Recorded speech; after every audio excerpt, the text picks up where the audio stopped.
Ahoj lidi, dneska se zahrajeme 99 dní v lese, zase na tomhle účtě. Sice jsem žil 0 dnů, ale dneska jsem chtěl tohle hrát 10 minut.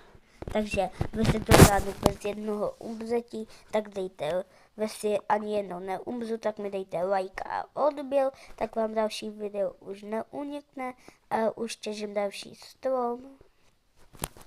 Chci to po nás dřevo. Tak já do toho dám tohle. Jo, když jsem si netrafil.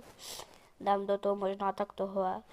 Přidám sem dřeva a jdu si vykraftit mapu. Tu dáme rozhodně sem. Tak. Já bych chtěl za chvilku zachránit další dítě první. Takže uvidíme vlastně, jestli mi to bude chtít. Tak, tady je takhle. Tady je to jelezo. Já to neumím vyslovit tohle. Ale vím, co to je. Napište do komentářů, protože jsem to teď zapomněl. To je nahoře. Jo, yes, mám tohle. To je celkem dobrý, ne? Spíl. To je spíl podle mě.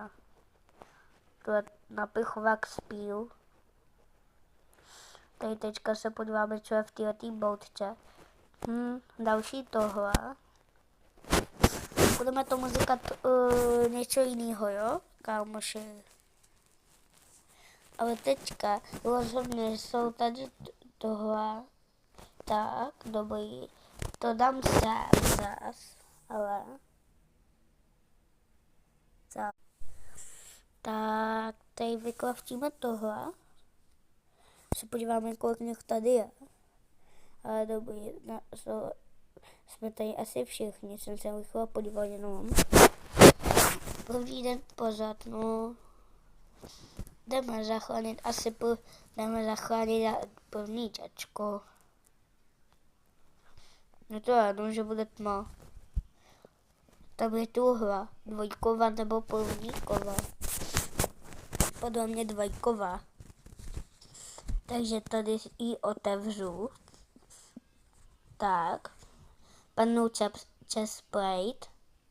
Tady vezmu pult a budu za chvilku je bazit. Já jak mám ten spíl, mě zalakoval hekl, než se to lagovalo. No nic. Dejte like a odběr a ahoj.